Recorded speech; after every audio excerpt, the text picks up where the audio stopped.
Script writer Manisha और अभिजिता, शोध विद्यार्थी।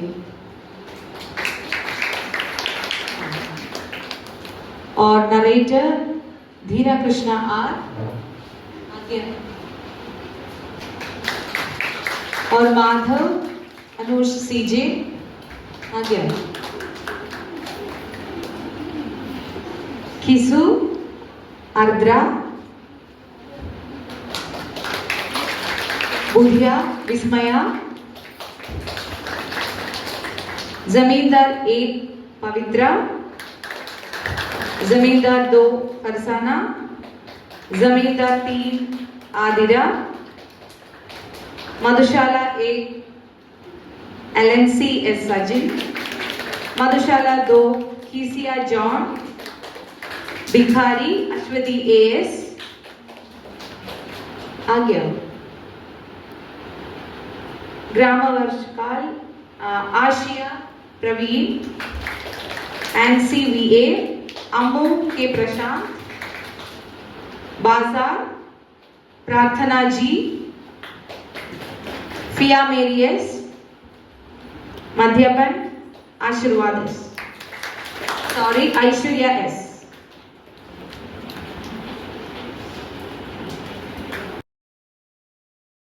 सामने चुपचाप बैठे हुए हैं और अंदर बेटे की जवान बीवी बुधिया प्रसव वेदना से पछाड़ खा रही थी।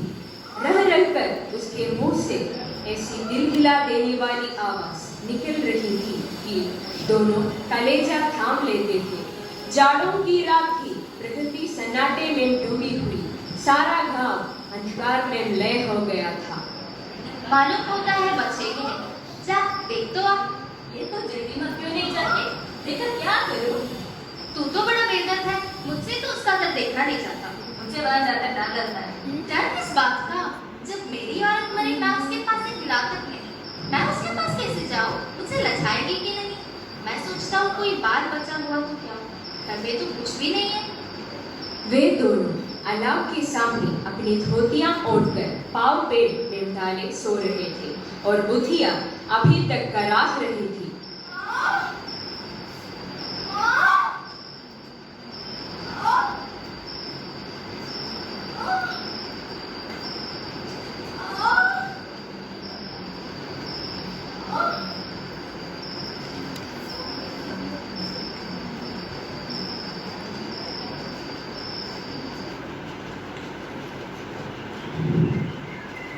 सवेरे माधव ने कोठरी में जाकर देखा तो उसकी स्त्री ठंडी हो गई थी। बुधिया, बुधिया उठो ना।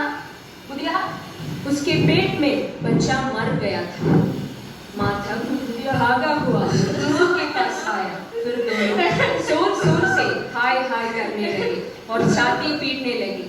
पड़ोस वालों ने यह रोना धोना सुना तो दौड़ हुए आए और पुरानी मर्यादा के अनुसार इन अभागों को समझाने लगे। कफन और लकड़ी की फिक्र करनी थी। बाप बेटे रोते हुए गांव के जमींदार के पास गए। वे इन दोनों की सूरत से नफरत करते थे। वादे पर काम पर न आने के लिए वे उन दोनों से नाराज थे। क्या है कैसा? वो दो भाई इतना ही दिखते था। मालूम होता है कि इस गांव में रहने नहीं चाहता। सरकार, बड़ी विपत्ति में माधव की घरवाली कल रात गुजर गई। हम दोनों उसके सिरहाने बैठे रहे, दवा दारू जो कुछ हो सका सब कुछ किया, लेकिन वो हमें छोड़कर चले गए। हम तबाह हो गए। अब आपके सिवा किसकी दुआ जाए? जमींदार साहब दयालु थे, मगर खीसू पर दया करना काले कंबल पर रंग चढ़ाना था। जी में तो आया कह दे, लेकिन यह क्रोध या ठंड का अवसर न था। जेब से 2 रुपये निकालकर फेंक दिए। जब जमींदार साहब ने 2 रुपये दिए तो गांव के बनिए महाजनों को इनकार का साहस न था। किसी ने 2 आने दिए, किसी ने 4 आने। एक खंडे में खीसू के पास 5 रुपये की अच्छी रकम जमा हो गई। कफन लाने बाजार की ओर निकले। लकड़ी तो उसे छलाने भर की मिल गई है, अब कफन चाहिए तो चलो कोई हल्का सा कफन लेते हैं। लाश उड़ते उड़ते रास्ता कौन देखता है? कैसे बुरा लिबास है कि जिसे जीते जी ठगने को जितरा भी ना मिले, उसे मरने पर नया कफन चाहिए। यदि ये 5 रुपए पहले मिलते तो कुछ दवा दारू कर लेते। बाजार में इधर उधर घूमते रहे, यहाँ तक कि शाम हो गई। तब दोनों न जाने किस देवी प्रेरणा से एक मधुशाला के सामने जा पहुंचे। साहू जी 2 मटका हमें भी दे दो। दोनों बरामदे में बैठकर शांतिपूर्वक पीने लगे।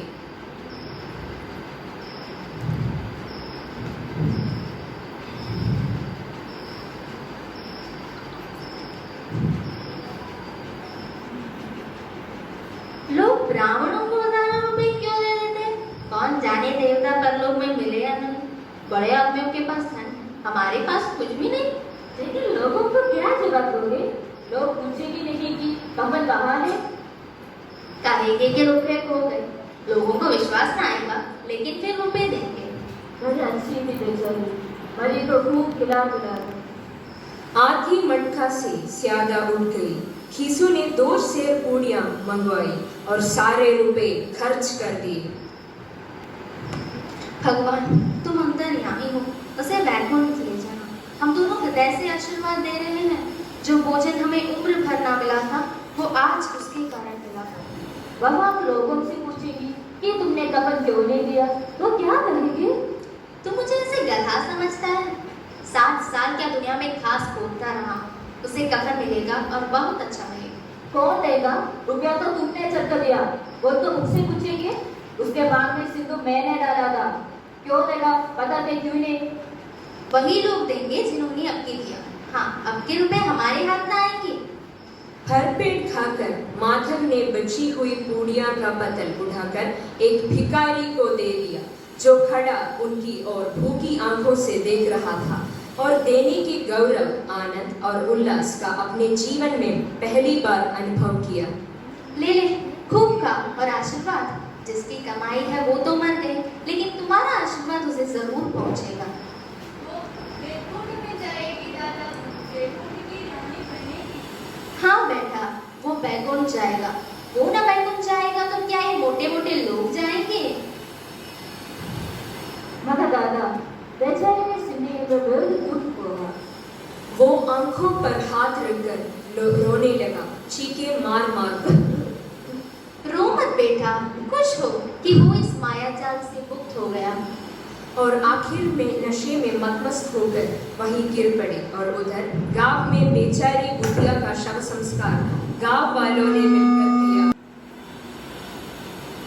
खीसू का कहना कि वह न बैकुंठ जाएगी तो क्या ये मोटे मोटे लोग जाएंगे, जो गरीबों को दोनों हाथों से लूटते हैं। खीसू का यह वाक्य आज भी हर श्रमिक पूछता है, क्योंकि हम विकास की सीढ़ियां तो चढ़ते जा रहे हैं, मगर अमीर गरीब का फासला बढ़ता जा रहा है और प्रेमचंद की कहानी का फन दोहराया जा रहा है।